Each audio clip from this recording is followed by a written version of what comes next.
Hello प्यारे बच्चों, कैसे हो आप सभी। स्वागत है आप सभी का एक बार आपके अपने इस YouTube चैनल ज्ञान विद्याकुल में।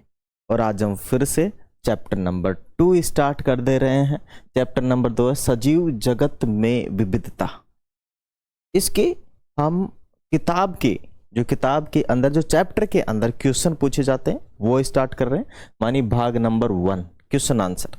इसको 4-5 भागों में हम कंप्लीट करेंगे। छोटे छोटे भाग लेंगे 20-20 25-25 मिनट के, जिससे कि आसानी से समझ में आए और आप हर भाग को आसानी से पढ़ पाओ। ठीक है, क्वेश्चन आंसर पूरी किताब के यहाँ पे करवाए जाएंगे, समझाए जाएंगे, एक एक चीज आप लोगों को बिल्कुल बताई जाएगी। वीडियो यदि आप लोगों को अच्छा लगे तो लाइक शेयर एंड सब्सक्राइब जरूर से करें और हमें सपोर्ट कर लें। और यदि आपको नोट्स चाहिए फ्री ऑफ कॉस्ट में तो हमारे टेलीग्राम चैनल को ज्वाइन कर ले, या फिर हमारे जो व्हाट्सअप नंबर है, ठीक है, जो कि आपको डिस्क्रिप्शन में मिलेंगे 9799751249 को जरूर से ऐड कर ले और हमें मैसेज कर दें। ठीक है, आपको नोट्स भी प्रोवाइड करवा दिए जाएंगे। ठीक है, चले तो आ जाओ, करते हैं स्टार्ट। हो चुका आगाज रण का युग बदलने की तैयारी, जीत उसी की होगी जिसका संघर्ष है जारी। चलिए तो संघर्ष करते रहो। और चैप्टर नंबर 2 सजीव जगत में विविधता, इसका हम भाग फर्स्ट, ठीक है, भाग फर्स्ट स्टार्ट कर दे रहे हैं। आज भाग फर्स्ट हम पढ़ेंगे और इसके अंदर हम क्वेश्चन आंसर करते हैं। चलिए, ये किताब के क्वेश्चन है, जो चैप्टर के क्वेश्चन है चैप्टर के अंदर पूछे जाते हैं, है ना। तो यह है कि यह 2 प्रकार के बीज दिए गए हैं, आप इनके पौधों की जड़ों और पत्तियों के सिरा विन्यास में क्या अंतर पाते हैं। एक तो अपने पास गेहूं है, एक अपने पास राजमा। ठीक है, गेहूं की तो हम रोटी खाते हैं और राजमा की खाते हैं सब्जी। क्या खाते हैं? सब्जी। खाए नहीं बच्चों? खाए ना सब लोगों को, रोटी तो खाते हैं ना गेहूं की। अरे रोटी खाते हैं सब लोग, ठीक है।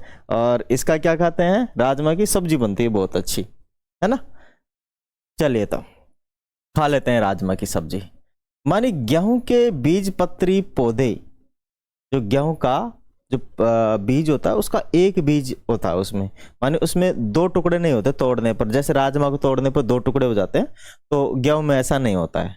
ठीक है ना, क्योंकि गेहूं एक अकेला ही है, इसके 2 टुकड़े मतलब बीच में से ऐसे करके तोड़ के इसके दो गेहूं नहीं उगा सकते, मतलब 2 अलग अलग से 2 टुकड़े नहीं हो सकते इसके, समझो। वैसे तोड़ने पर तो हजारों टुकड़े हो जाएंगे, ये बात नहीं है, लेकिन मतलब 2 बीज पत्री नहीं होती इसके अंदर, ये एक बीज पत्री होता है।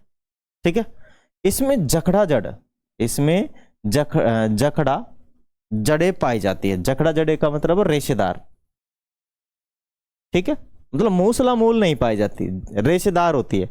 कहने का मतलब है कि जो मूल होता है ना, जो जहां से पौधा प्रारंभ करता है वहीं से काफी सारी रेशे निकलते हैं, रेशेदार जड़ होती है इसकी। ठीक है, आगे चित्र भी मिलेगा। पत्तियों में समांतर सिरा विन्यास पाया जाता है, जो पत्तियां होती हैं उनमें समांतर सिरा विन्यास पाया जाता है। ठीक है, समांतर सिरा विन्यास पाया जाता है। जबकि जो राजमा होता है उसके अंदर द्विबीज पत्री पाई जाती है, मतलब इसको भिगोएंगे तो आसानी से इसके 2 टुकड़े यूं हो जाते हैं, 2 इसके अंदर अलग अलग से भाग निकलते हैं, 2 भाग निकलते हैं राजमा में, जबकि इसमें कोई भाग नहीं निकलता, ये फूल जाएगा इसको भिगोएंगे। तब भी इसको भिगोएंगे तो इसके 2 पार्ट आसानी से हो जाएंगे। इसमें मूसला जड़ें पाई जाती है, मानी मूसला मूल जड़ें पाई जाती है। मूसला मूल का मतलब है कि एक ही जड़ी ऊपर से नीचे तक जाएगी, फिर उसमें अलग अलग ब्रांचें रहेंगी। ठीक है, एक जड़ के अंदर, जबकि इसके अंदर क्या रहेंगी? रेशेदार जड़ रहेंगी। रेशेदार क्या रहेंगी? जड़ रहेंगी। आगे हम चित्र देखेंगे। पत्तियों में जाली का रूपी सिरा विन्यास पाया जाता है। ठीक है, देख उसमें तो सिरा विन्यास पाया जाता है, समांतर सिरा विन्यास। इसके अंदर जो विन्यास पाया जाता है वो जालीदार पाया जाता है।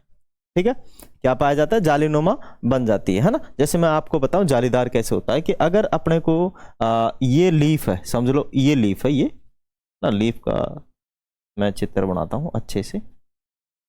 लीफ का चित्र, ये मान लीजिए लीफ है।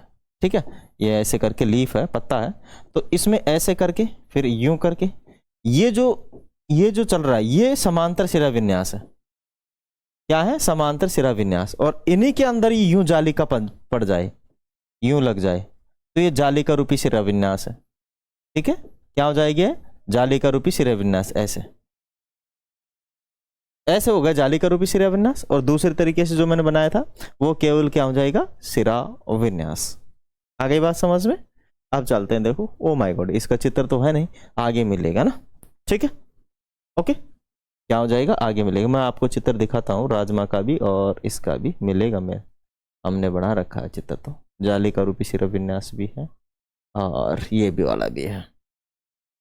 ठीक, छोटा क्वेश्चन था तो इसलिए मैंने चित्र मेंशन नहीं किया, और समझाने के लिए तो जरूरी है चित्र, तो मैं आपको समझाता हूँ। बहुत बड़ा है ना ये। अब ये देखो अपने पास ये इस टाइप का है, ये रहा अपने पास है ना। देखिए ये तो है आपका सरसों का पौधा और ये है आपका सामान्य पौधा। तो ये जो पौधा है ना इसमें है रेशेदार, ठीक है। ये रेशेदार ये ऐसे निकल रहे हैं ना, ये रेशेदार है, रेशेदार जड़ें हैं। और इसके अंदर देखो एक मूल और एक मूल से काफी सारी ब्रांच निकली हुई है, तो मतलब ये हो गया मूसला मूल। क्या हो गया, मूसला जड़ हो गई या मूसला मूल कह सकते हैं, और इन्हें हम रेशेदार कहेंगे, है ना। और सिरा विन्यास वाला तो ये देखो एक और राजमा वाला सिस्टम, जो गेहूं का होता है एक बीज पत्री होता है गेहूं का, और अपने गेहूं हो गया अपने अरे ये होते हैं ना, क्या है भेड़ी, जिसे भेड़ी बोलते हैं, अरे क्या बोलते हैं उसे, मक्का। मक्का में भी एक ही बीज होता है ना, ठीक है। तो मक्का में गेहूं में एक बीज होता है, एक बीज पत्री होता है, जबकि द्विबीज पत्री चना के अंदर द्विबीज, देखिए एक इधर एक इधर। वैसे राजमा में भी द्विबीज पत्री होती है, राजमा में भी कितनी होती है, द्विबीज पत्री होती है। समांतर शिराविन्यास का चित्र नहीं मिल रहा मेरे को, ये है इधर तो ना, देखो इसको समझो अच्छे से, कि ये अच्छे से समझो, दिखेगा अभी आपको, थोड़ा सा बड़ा कर देता हूँ इसे। हाँ अभी आप समझ पाएंगे अच्छे से, देखना इसको, टेढ़ा तो रहना तो जैसा भी है। अब आप समझना कि दिख रहा है सही से, दिख रहा है। इसकी ये केले का पत्ता है ना, एक इसका पत्ता है अपना, केले का पत्ता है। केले के पत्ते के अंदर ऐसे समांतर शिराविन्यास चलता है, ऐसे ऐसे, ठीक है। ऐसे इसके अंदर समांतर शिरा विन्यास, समांतर इसकी जो इसके अंदर सिराएं होती है, सिरा बोले तो नलिकाएं जो होती है जिनसे पानी पहुंचता है, जिनसे नसें समझ लो कि विन्यास जो सिरा होते हैं ना अपने मानव में भी होती है, नसें होती है, तो उसी के अंदर भी ऐसी होती है जो पानी पहुंचाती है, न्यूट्रिशन पहुंचाती है, समांतर। जबकि ये देखो जालीदार होती है, इसके अंदर क्या स्टार्टिंग में तो समांतर होती है, ये है ना, ये होती है, और फिर इनके अंदर बीच बीच में और यूं जालिका रहती है, मतलब कट रहता है, आपस में जुड़ी रहती है जालिकाएं भी, ठीक है। तो वो हो गया आपका समांतर, ये तो होगा जालिका रूपी, ये हो गया समांतर शिरा विन्यास। समझ गए आप लोग।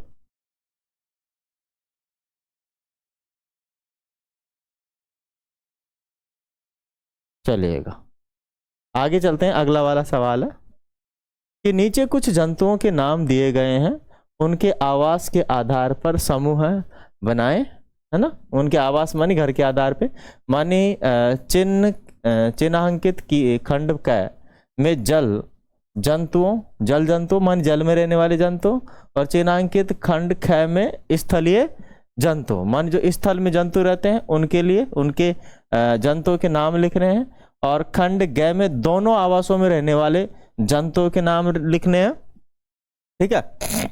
अब नीचे नाम दे रखे, देखो घोड़ा, तो घोड़ा आप लोग पता है कि ये रहता है स्थल पर, डॉल्फिन जो पानी में रहती है, मेंढक दोनों जगह रह सकता है, पानी में भी और स्थल पर भी, भेड़ केवल किसमें रहती है, आपकी थल पे रहती है, ठीक है ना, थल पे रहती है। मगरमच्छ जल और थल दोनों जगह रहता है। गिलहरी जो रहती है थल पे रहती है। व्हेल भी कहाँ रहती है, पानी में रहती है। कैचुआ दोनों जगह रहता है, और कबूतर थल में रहता है, ठीक है। तो इसी को आगे कंप्लीट किया गया है। ये देखो ये भाग अगर हम देखें तो उत्तर अपने को यहाँ यही बना देते हैं, ठीक है, यही मैं बना देता हूं, आप समझिएगा। अपन ने ये चित्र ले लेना है ना, ये कै कबूतर है, कै वाला है, और एक और ले लेते हैं, है ना, ये एसएम लेंगे, ज़्यादा बड़ा लेने की जरूरत नहीं, नो नीड टू लार्ज, बड़ा लेने की जरूरत नहीं है, थोड़ा छोटा नहीं हो रहा ये, इधर से होगा इधर से होगा, ठीक है। बराबर कैसे की ले लेना है अपने को, थोड़ा सा बड़ा हो रखा है अभी भी, चलिएगा। अब देखिए ये तो कै कबूतर वाला है और ये खे खरगोश वाला है और ये गैगाई समझ लो, ये बीच वाला पार्ट है गैगाई।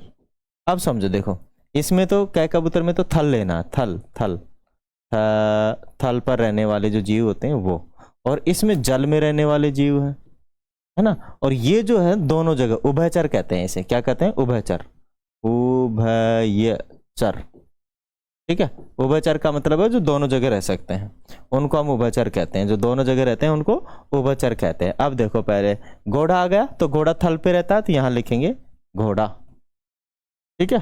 तो घोड़ा ले लेंगे, घोड़ा थल पे रहता है ना, तो घोड़ा तो इधर रहेगा, गड़ी का घोड़ा, ये हो गया घोड़ा, ठीक है। और डॉल्फिन पानी में रहती है, ये पानी वाला है, तो डॉल्फिन पानी में रहती है, तो डॉल्फिन, है ना, डॉल्फिन, डॉल्फिन पानी में। मेंढक, मेंढक दोनों जगह रहता है, इधर भी तो बीच में लिख देते हैं इसको, है ना। तो मेंढक, आपको पता है ना मेंढक कहाँ कहाँ रहता है, पानी में भी रहता है और अपने यहाँ पर भी रहता है मेंढक, ठीक है। और भेड़, भेड़ तो भाई साहब यहाँ ही रहती है ना, थल पर ही रहती है भेड़। और फिर आ गए मगरमच्छ, दोनों जगह रह सकता है, मगरमच्छ, मगरमच्छ हो गया आपका। और गिलहरी तो आपकी भाई यहीं रहती है ना, गिलहरी, गिलहरी पानी में नहीं रहती है, ध्यान रहे, गिलहरी कहाँ नहीं रहती है, पानी में नहीं रहती, बिल्कुल भी पानी में नहीं रहती है गिलहरी, है ना, बिल्कुल भी कहाँ नहीं रहती है भाई, पानी में नहीं रहती, दिख रहा है सही से, नो प्रॉब्लम, ठीक है। और गिलहरी के बाद में वेल, वेल तो भाई साहब यहीं रहती है, वेल मछली होती है और वो यहीं रहती है। डॉल्फिन समझदार मछली हो, कैचुआ दोनों जगह रहता है, कैचुआ, ठीक है, कैचुआ दोनों जगह रहता है। और कबूतर यहाँ रहता है, कबूतर, ठीक है, तो कबूतर दोनों जगह रहता है। आई थिंक आप लोग अच्छे से समझ गए होंगे, यही बनाने के लिए उन्होंने बोला था कि जो कबूतर है वो तो दोनों जगह रहते हैं, वहल एक जगह ही पानी में ही रहती है। मेंढक, ये तीन है, मेंढक, मगरमच्छ और कैचुआ, ये दोनों जगह रह सकते हैं, जल में भी और थल में भी, ठीक है ना, जल थल दोनों में रह सकते हैं। चले तो आगे, आगे भी अपने पास यही दे रखा था कि देखो डॉल्फिन और ये तो पानी में रहेगी, है ना। और घोड़ा, भेड़, गिलहरी, कैचुआ और कबूतर, कैचुआ गलत दे दिया यहाँ पे ना, कैचुआ दोनों जगह रह सकता है, तो यहाँ आएगा ना, यहाँ से हटाएगा, ये कैचुआ यहाँ पर भी आ गया ना कैचुआ, ठीक है ना, यहाँ पर भी आएगा, मगरमच्छ भी आया और मेंढक भी है, उभयचर है, ठीक है ना, उभयचर है। ऐसे जंतु जो पानी में और थल दोनों जगह रहते हैं उन्हें उभयचर कहते हैं। आगे चलते हैं, तीसरा सवाल आ गया कि मनु की माँ की एक शाक वाटिका मान किचन गार्डन है ना, किचन गार्डन है, किचन गार्डन में हम उगा देते हैं, पुदीना उगा देते हैं, हरी मिर्च उगा देते हैं, ठीक है, और कड़ी पत्ते का पेड़ उगा देते हैं, ऐसे कुछ किचन गार्डन में लेमन ग्रास लगा देते हैं और ब्रोंकली वगैरह लगा देते हैं। तो किचन गार्डन है, एक दिन वह मिट्टी से मूली उखाड़ रही थी, क्या उखाड़ रही थी, मिट्टी से मूली उखाड़ रही थी। उन्होंने मनु को बताया कि मूली एक प्रकार की जड़ है, मूली क्या है, एक प्रकार की जड़ है, मूसला मूल वाली, है ना। एक मूली को सावधानी पूर्वक देखे और लिखे कि वह किस प्रकार की जड़, मूसला मूल है, ठीक है ना, मूसला मूल है। मूली के पौधे की पत्तियों आपको किस प्रकार का सिरा विन्यास दिखाई देता है। तो देखो, तो मूली में रहती है, मूली मूसला मूल प्रकार की जड़ है, ठीक है ना, क्योंकि उसके अंदर एक ही मूल रहता है और साइड में भी रहती है, चिन्नी चिन्नी सी रहती है, बहुत बहुत पतली जड़ें रहती है, ठीक है। और मूली के पौधे की जो पत्तियां होती हैं, पत्तियों में हमें जाली का सिरा विन्यास दिखाई देता है। कौन सा दिखाई देता है, जाली का सिरा विन्यास। जैसे उसकी पत्तियां ना यूं पतली पतली सी तो होती है ना, थोड़ी सी यूं ही होती है, और जाली का रूप ही होता है उनके अंदर, मतलब ये यूं जा रहा है ना, ऐसे करके अगर मैं इसको लगाऊं, जाली बनाऊंगा मैं ना, ये तो वो है आपकी, ये तो आपकी समांतर सिरा विन्यास है। और ये अंदर से भी यूं जुड़ी रहती है, अंदर से भी ये क्या रहती है, यूं जुड़ी रहती है, एक दूसरे के साथ यूं जुड़ी रहती है ना, जाली का रूपी रहती है, जाली का रूपी शिराविन्यास रहती है, ठीक है, क्या रहती है, जाली का रूपी शिराविन्यास, मतलब जाली टाइप की बन जाती है, अंदर जाली टाइप की बन जाती है, तो जाली का रूपी शिराविन्यास होता है इसके अंदर। आ गई बात समझ में, आगे चलिए। आगे अपने पास है कि नीचे दिए गए चित्र में पर्वतीय बकरी और मैदानों में पाए जाने वाली बकरी को देखें और उनके बीच समानताएं और अंतर बताएं। साथ ही यह भी बताएं कि इन अंतरों में क्या कारण है, माने इन अंतरों के क्या कारण है। ठीक है, इन अंतरों के क्या कारण है, ये जो अपने को अंतर भी है ये अपने को बताने हैं। चलिए तो मैं बताता हूं आपको। तो अपने पास चित्र हमने ले रखा है कि ये तो पर्वतीय बकरी है। पर्वतीय बकरी के शरीर पर बहुत ज्यादा बाल होते हैं और आकार में थोड़ी छोटी होती है, ठीक है ना, बहुत ज्यादा बड़ी नहीं होती है, और बाल बहुत ज्यादा होते हैं पर्वतीय बकरी पे। जबकि जो अपने यहाँ पे मैदानों की जो बकरी रहती हैं वो इस टाइप की रहती है, उनके बाल बहुत कम होते हैं। क्या होते हैं? बाल बहुत कम होते हैं। पर्वतीय बकरियों में फैट ज्यादा मिलता है ना, सर्दी से बचाने के लिए बॉडी पर फैट जमा रहता है। इनके अंदर फैट कम मिलता है ना। अब इनके अंतर भी देख लेते हैं अपन, क्या कर लेते हैं, अंतर भी देख लेते हैं, है ना। तो पर्वतीय बकरी और मैदानी जो भाग की बकरियां हैं में समानताएं, दोनों के शरीर समान बाल, दोनों के शरीर पर बाल पाए जाते हैं। ये बात तो ठीक है कि दोनों के शरीर पर बाल पाए जाते हैं, ठीक है ना। क्या पाए जाते हैं? बाल पाए जाते हैं। और दोनों ही चलने के लिए खुरयुक्त पैर पाए जाते हैं, माने इनके जो खुरयुक्त पैर हैं वो भी दोनों में ही होते हैं। ऐसी बात नहीं कि दोनों में नहीं होते, लेकिन किसी में छोटे होते हैं तो किसी में बड़े होते हैं। आइए देखो पर्वतीय बकरी माने शरीर पर लंबे घने और उपस्थित बाल होते हैं, लंबे और घने बाल होते हैं, इनमें लंबे और घने बाल होते हैं। जबकि जो मैदानी बकरी होती है इनमें बाल छोटे होते हैं, घने भी नहीं होते हैं, थोड़ा हिसाब के रहते हैं, लेकिन इनमें बहुत ज्यादा रहते हैं। क्यों? क्योंकि पर्वतीय बकरियों में वहीं पाई जाती है जहाँ पे सर्दी ज्यादा होती है ना। तो वो मैं ये रह गई उसकी बात कर रहे हैं, अपने जम्मू कश्मीर के उधर की बात कर रहे हैं, उधर वो ऐसी बकरियां पाई जाती है। ठीक है, आगे हैं जो पर्वतीय बकरी होती है, इनके कान छोटे होते हैं। क्या होते हैं? इनके कान छोटे होते हैं। जबकि अपने यहाँ पे हमारे गांव के अंदर, क्योंकि हम एक मैदानी इलाके में रहते हैं राजस्थान के, तो मैदानी इलाके का जो ये जगह है, यहाँ पे जो बकरियां पाई जाती है, यहाँ पे जो बकरियां पाई जाती हैं उनके कान बहुत लंबे होते हैं। ठीक है, वो झाड़ियों में उलझ जाते हैं, झाड़ियों में क्या हो जाते हैं, फंस जाते हैं, उलझ जाते हैं। जबकि उधर ऐसा नहीं है, छोटे कान पाए जाते हैं इनके। मानी जो कौन सी बकरियां हैं, पर्वतीय बकरियां, इनके पैरों के खुर मजबूत होते हैं जिससे ये पथरीले रास्ते पर आसानी से चल सके। इनके जो पैरों के खुर होते हैं ना, मजबूत होते हैं। ठीक है, जबकि इनके पैरों के जो खुर होते हैं वो तुलनात्मक रूप से कमजोर होते हैं। क्या होते हैं? इनके तुलनात्मक रूप से कमजोर होते हैं, कंपैरिजन टू पर्वतीय बकरी। माने पर्वतीय बकरी जो है उनके कंपैरिजन में ये थोड़े मजबूत नहीं होते, थोड़े वीक होते हैं, कमजोर होते हैं। तो ये इनके अंदर जो तीन अंतर हैं। अब चलते हैं अगले सवाल पे। अगला सवाल है कि पाठ में चर्चा की गई विशेषताओं के अतिरिक्त किसी अन्य विशेषता के आधार पर निम्नलिखित जंतुओं के दो समूह बनाएं।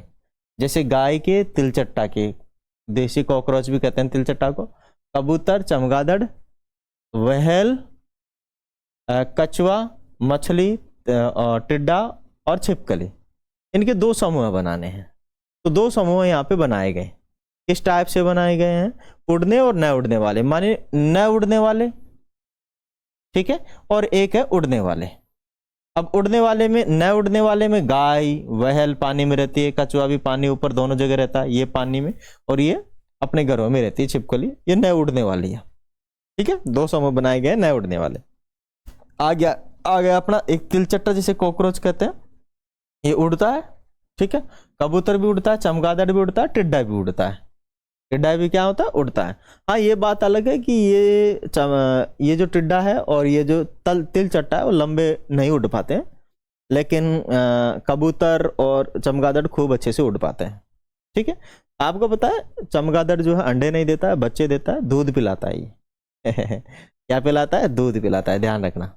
जबकि कबूतर अंडे देता है और दूध नहीं पिलाता है, ये तो खाना खिलाता है उनको। चमगादड़ ऐसा ही है। ठीक है, समझ में आ गया?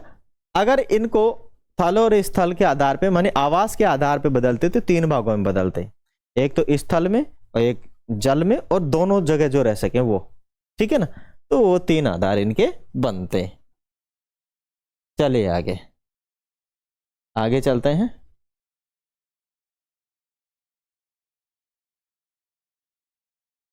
आगे है जनसंख्या के बढ़ने और मनुष्य, मैं क्या, जनसंख्या के बढ़ने और मनुष्य द्वारा अधिक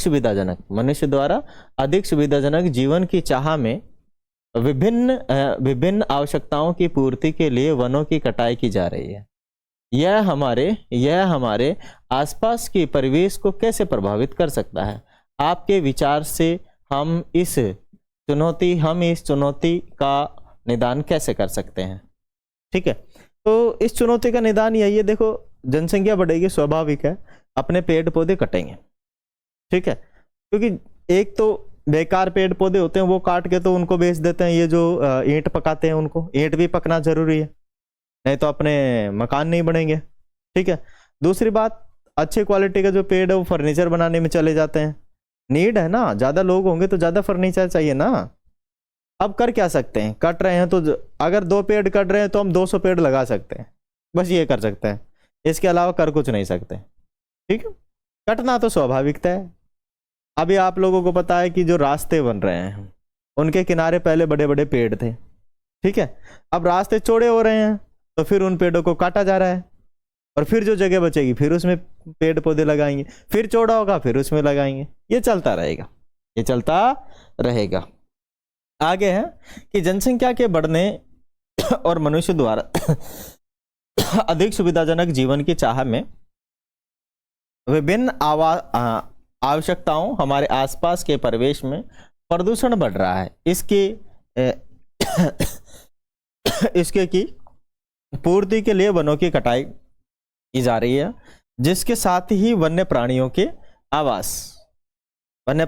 आवास, भोजन एवं अन्य संसाधनों की कमी होती जा रही है, और इन सब का दुष्परिणाम जैव विविधता में कमी के रूप में प्रकट हो रहा है, ठीक है, माने जैव विविधता के रूप में क्या हो रही है, कमी। जैसे समझ लीजिए कि मानव तो बढ़ रहा है, भारत में मानव तो बढ़ रहा है, लेकिन अगर पेड़ कटेंगे तो जैव विविधता, मतलब जो पेड़ पौधे के जो प्रकार हैं, टाइप ऑफ जो ट्रीज है वो डाउन हो जाएंगे, कम हो जाएंगे।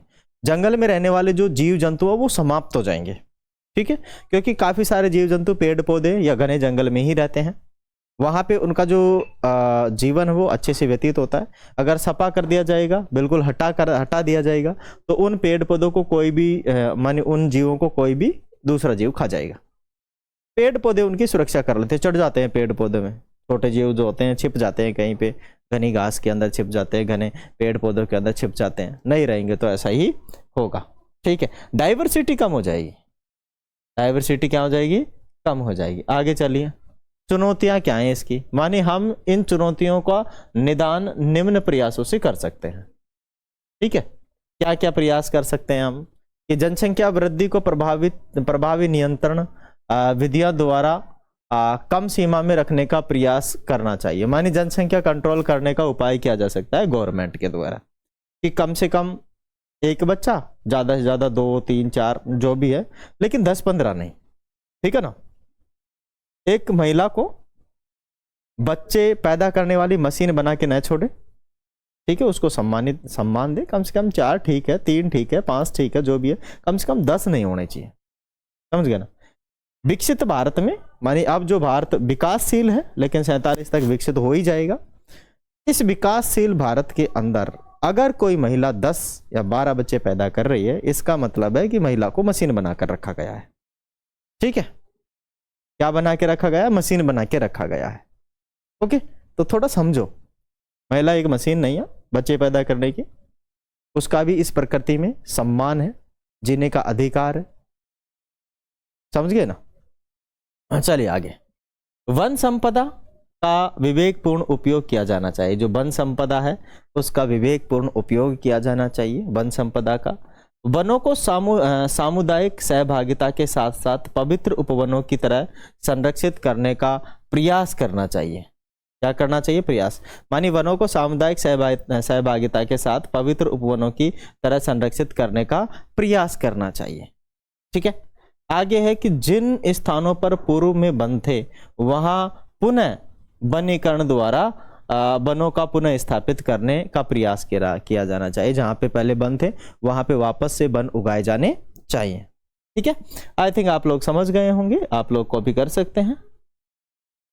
आगे आ गया नया क्वेश्चन है, आगे वाला 7वां क्वेश्चन है कि फ्लो चार्ट का विश्लेषण करें और इसमें क और ख के कौन कौन से उदाहरण हो सकते हैं वो आपको बताना है। उत्तर में हमने लिखा है कि क माने द्विबीजपत्री पौधे के लक्षण प्रकट करता है, जिसके उदाहरण है आपका चना, राजमा, मूली का बीज, सदाबहार का बीज, आम का आदि। इनके जो बीज होते हैं द्विबीजपत्री होते हैं, माने 2 टुकड़े हो जाते हैं। ठीक है ना, मूंग का बीज भी द्विबीजपत्री होता है, और भी काफी सारे बहुत हैं। ख के अंदर आपको क्या करना है? एक बीजपत्री पौधे की विशेषताओं को दर्शाता है, और इसके उदाहरण आपके हो गए गेहूं हो गए, मक्का हो गए, चावल हो गए, बाजरा हो गया, लेमन ग्रास हो गया आदि। इनके एक बीजपत्री है। लेमन घास का भी जो बीज होता है एक बीजपत्री ही रहता है। ठीक है, चलें आगे चलते हैं।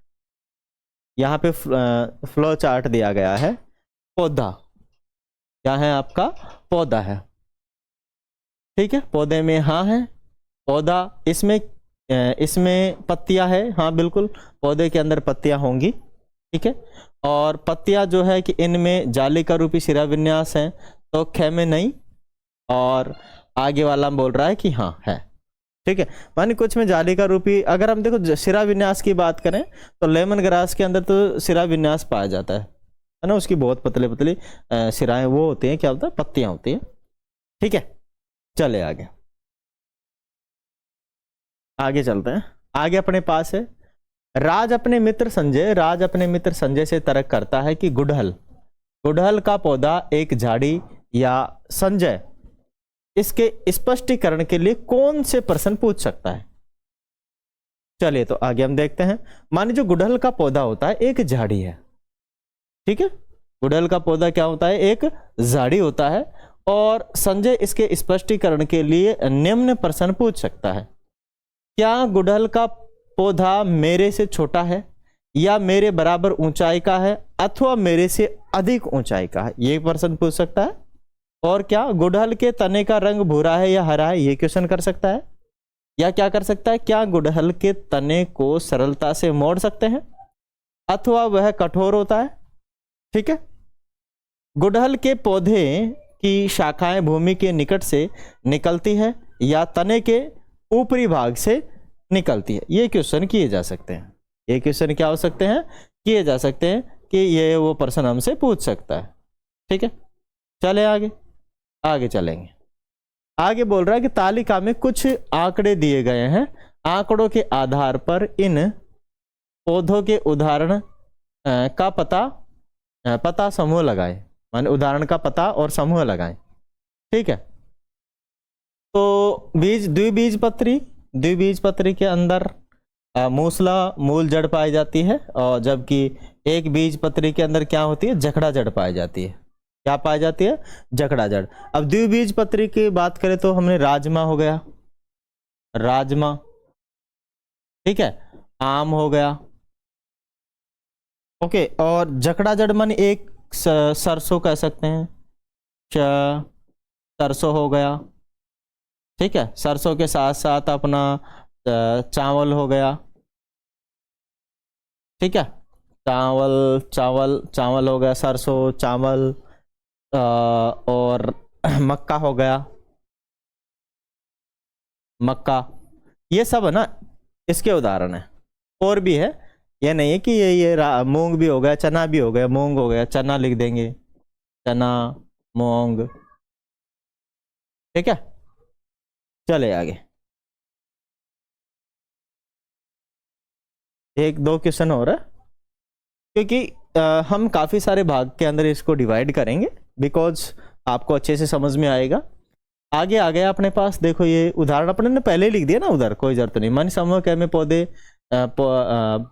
समूह क के अंदर मानी जो अपने पास मूसला मूल वाला है ना, पहला मूसला मूल वाला ये ना, द्विबीज मूसला मूल वाला द्विबीजपत्री, उसमें क्या समानताएं हैं पौधे में, और दूसरे के अंदर क्या समानताएं हैं ख वाले के अंदर। तो देखो समूह क के उदाहरण आम, चना, राजमा, मूली। समूह ख के उदाहरण है गेहूं, चावल, मक्का, बाजरा, घास। ठीक है। और समूह क के पौधे में जालिका रूपी शिरा विन्यास पाया जाता है, समूह क वाले में है ना शिरा विन्यास पाया जाता है जालिका रूपी, और समूह ख के पौधे में समांतर शिरा विन्यास पाया जाता है ना। समानता कुछ नहीं है इनके अंदर, ठीक है, समानता तो बिल्कुल कुछ नहीं है, शिरा विन्यास भी अलग अलग होता है दोनों में। अब आगे आ गया कि सवाल नंबर 10 है कि नीचे दिए गए चित्र में बतख के नामांकित भाग को देखें और बतख के पंजों में अन्य पक्षियों के तुलना में आपको क्या विभिन्नता दिखाई देती है। बतख अपने इस भाग का उपयोग करके कौन सी गतिविधियों में सक्षम होता है। ठीक है, तो देखो एक कबूतर का ही एक सक्षम रूप है ये जो बतख दिख रही है, लेकिन ये जो कबूतर पाया जाता है ये जहां पानी ज्यादा होता है या फिर बर्फीले स्थानों पर इस टाइप का कबूतर पाया जाता है जहां बर्फ ज्यादा होती है ना। और जबकि कबूतर ये अपने स्थल में ऐसा पाया जाता है, उड़ने में सक्षम होता है, चलने में सक्षम होता है ना, और ये उड़ने में सक्षम कम होती है। झिल्लीनुमा पैर जो रहते हैं इसे तैरने में सहायता करते हैं। चलिए, माने अन्य पक्षियों की तुलना में बतख में झिल्ली युक्त पंजे पाए जाते हैं, और ये झिल्ली युक्त जो पंजे हैं पतवार की तरह कार्य कर बतख को जल में तैरने में क्या करते हैं, सहायता करते हैं। बतख को जल में तैरने के लिए क्या करते हैं, सहायता। ठीक है, अब ये जो बाकी बचा हुआ भाग है, चैप्टर काफी बड़ा है, क्वेश्चन भी लगभग इसमें बहुत सारे हैं। तो इन बचे हुए सभी क्वेश्चंस को माय डियर हम जो करने वाले हैं अगले भाग में करने वाले हैं। इस भाग के लिए इतना ही, और मैं आशा करता हूं, आई होप आप लोग अच्छे से इसको पढ़े होंगे, सीखे होंगे, और आगे के भाग भी आप लोग समझेंगे। यदि आप लोगों को कोई प्रॉब्लम हो तो आप हमें क्या कर सकते हैं, कमेंट कर सकते हैं, कहीं पे दिक्कत हो तो। ठीक है, और आप यदि हमसे जुड़ना चाहते हैं, नोट्स लेना चाहते हैं, तो आप हमारे टेलीग्राम ग्रुप को ज्वाइन कर सकते हैं, और हमारे जो व्हाट्सअप नंबर है वहां पर भी आप हमसे कांटेक्ट कर सकते हैं। Our WhatsApp number is that 9799975124 9। Thank you and thanks for watching. जय हिंद, वंदे मातरम।